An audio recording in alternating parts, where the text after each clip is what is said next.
Let's go! It's hard to come back from that. We've got a second half breakdown of what was the worst Super Bowl performance in the history of pro football. Was it that from Patrick Mahomes? Are we overreacting? So we actually start off here with the play that we didn't get in part one. And by the way, if you haven't seen our first half breakdown, I'll link it down below. And this was basically the Chiefs night. Two Hall of Famers right here not connecting on a wide open deep over. So the only stock up for the Kansas City Chiefs in this big game was Xavier Worthy. Now, I always say don't overreact just from one big Super Bowl performance, especially in a game where the script became very throw heavy and the Eagles were probably playing a little bit softer defensively. So this was the story of the night. Patrick Mahomes just being bad. Was his offensive line bad? Oh yeah, they were really bad. But man, 6 sacks from the Eagles in this game just with 4 rushers, right? And this ball right here from Mahomes should have been thrown. I mean, that's open, okay? And if the linebacker bites hard right here, throw the ball here to Kelce. So obviously this should have been thrown for Mahomes. And here he just kind of runs into a sack here. 3rd and Waldo. Chiefs fans, I'm going to need your help in the comment section. What type of offseason content would you like to watch? So obviously 3rd and Liberty here, and you're just not really going to get a whole lot. It doesn't look like anything is open deep. So, I mean, this is the story of the Eagles defense. They're really good at playing soft, right? That is something that every Fangio defense has had. DBs that play way off, and Fangio just played a lot of simple quarters. Back here, back here, back here, back here. And it looks as if the Chiefs wide receivers just kind of ran into this. In this situation, you have to understand if you're Mahomes, this is a 2-down scenario. So you just need some yards. We'll see the all-22 pretty soon. It just looks as if he was uncomfortable in the pocket all night. We saw him step up into some sacks. We saw him roll out here. And this time he just tucks in and runs. Obviously, you would have loved to have seen him throw this, but it looks like nothing is open. And one thing the Eagles defense did a really good job of, even when they didn't bring Mahomes down, they tackled him, right? Or they slowed him down some. And then, of course, Mahomes cuts back here and eventually gets tackled. And in this spot, should the Chiefs have considered going for it? 3rd and 5. And man, 35 had a tough night for Kansas City. You'll see right off the jump, he is just so far behind A.J. Brown. Now, it doesn't matter in a way because there is safety help over the top of this, but you had to shade so much coverage to A.J. Brown because he was torching you, okay? And then you have a shallow drag coming to this side, and if you play man coverage, it just opens up huge rush lanes, especially if both your ends are rushing up the field to get to Jalen Hurts, okay? So Hurts steps up. He's able to run away from George Karlaftis. Nick Bolton, who was right here, runs with Saquon, who's going on a route. And Chenal, who was the QB spy, elected to stay to the right. Normally I like my QB spies to be a little bit more central if you are just a pure QB spy. But Hurts is just too athletic to run away from it. Okay, and Jalen, of course, a very talented runner. He doesn't have burners per se, but he's really, really, really good at reading pass rush lanes, and he picks up a huge gain. So at the Super Bowl, I was interviewed by John Boy Media. Now, I don't know if this is going to be released, but man, I said a big key, and this was just said by everyone, was Nick Bolton and Chenal, and I even thought Nick Bolton was a dark horse MVP candidate. He had such a big game versus Eagles a few years ago. And watch what happens here. DTs get pushed into his lap. 98 has been a liability all year long. But even then, he can't make the arm tackle. Now, the funny thing is, they shut Saquon down all night. But tonight, even with doing that job, Saquon was just too much. In this game,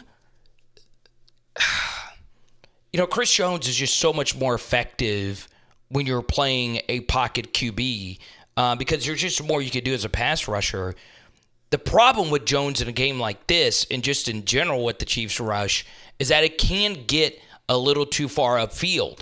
And because a part of Spags' defense has always been your forward defensive line being very aggressive, getting upfield to the quarterback, it opens up huge, huge rush lanes. That's not a problem with Tom Brady, but it is a problem when you go up against a guy like Jalen Hurts, and it's a reason why Jalen Hurts in 2 consecutive Super Bowls has torched the best defensive coordinator, arguably in the history of pro football. Here we go, Jalen Hurts.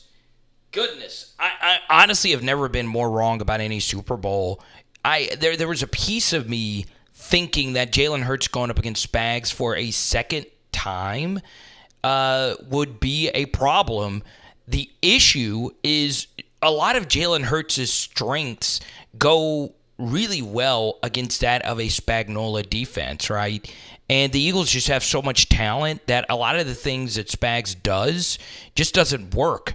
All right, so Chiefs get the football back, and this is a really good throw right here from Patrick Mahomes. You keep Kelce in to max protect this edge over here. So you have a 3-man route concept. Got a route to the flat, got a deep route here, and then you have a deep over going into this area of the field.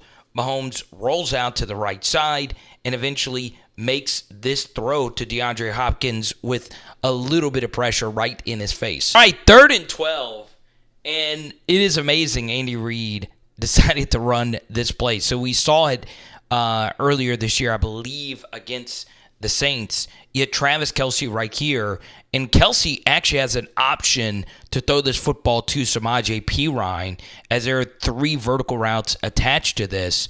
I'm a little shocked that Kelce didn't actually run in this direction right here and throw this football to Perine for him to pick up the first down. 4th and 5, and Mahomes, wow. So I really, really, really do like this play.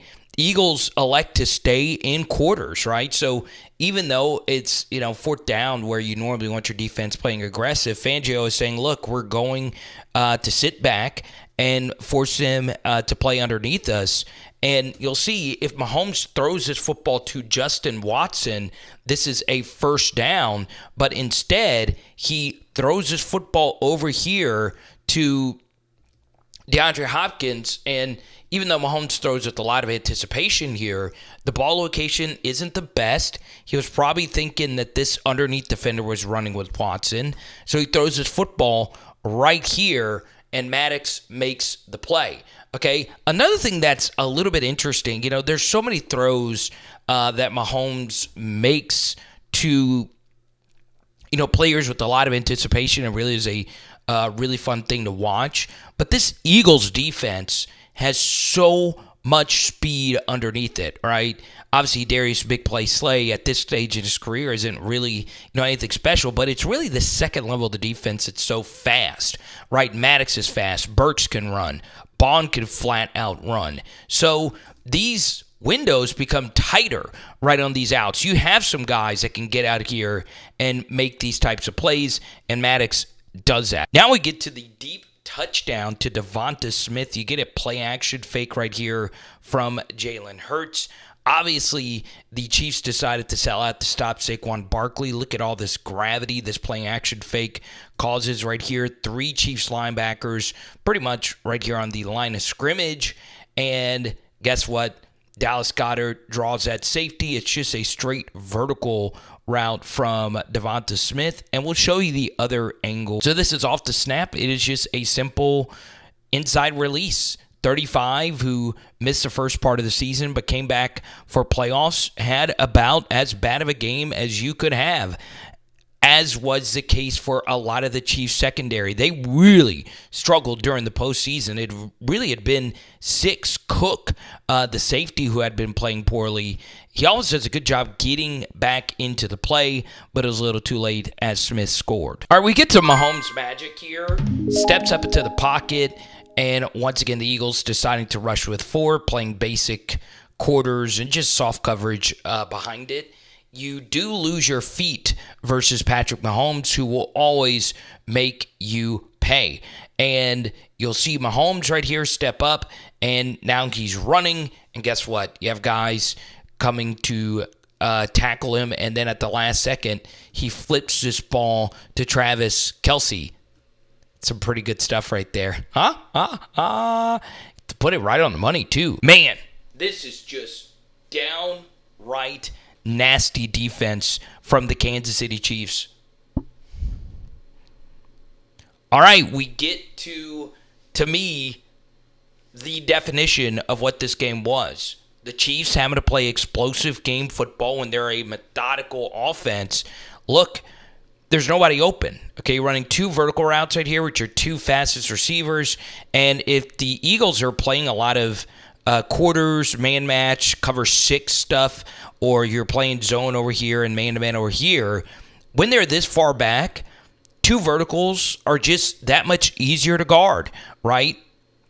Vertical here picked up by these two safeties, and big play slate over the top of this from Xavier Worthy, and you'll see that Mahomes is actually throwing this football up to basically nobody, all right? Then you get to the actual protection here, which is just simply not good enough up the middle, right? You get a lot of pressure here from Williams, Jalen Carter rip move, and there is nothing stopping this, right? Strip sack, Carter about to absolutely destroy Patrick Mahomes. Should this have been hands to the face?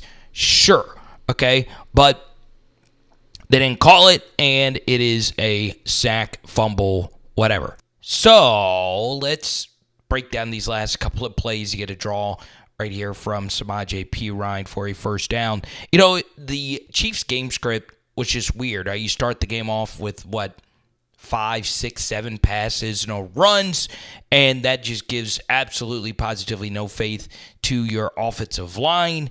And, well, the Eagles' defensive line just teed off of them because they know two things. Number one, they're not getting past you, and even then, they were still able to play soft coverage behind it.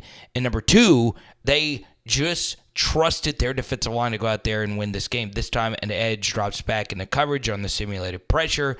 Mahomes is still able to get it off, but, man, tough night for pass protection as a whole, and just a tough night for Mahomes. Obviously, this was not his best year, which is, truly saying something, and this was his worst game I have ever seen him, or at least the worst game than, of course, the Tampa Bay game. So, look, protection was an issue. That's going to be the big story, but the Eagles have better dudes, and, I picked the Chiefs because I trust Mahomes, Spagnuolo, and Andy Reid more than I trust Philly. But Fangio's a legend. Obviously, Sirianni is very underrated, and Kellen Moore is a head coach now for a reason. So this was just a total butt kicking, and you still had a few Mahomes dimes such as this one. So let me know if you guys believe Casey is in trouble. We'll talk to you soon. It is Power Hour NFL. Boom. Tonight, we are doing chicken wings.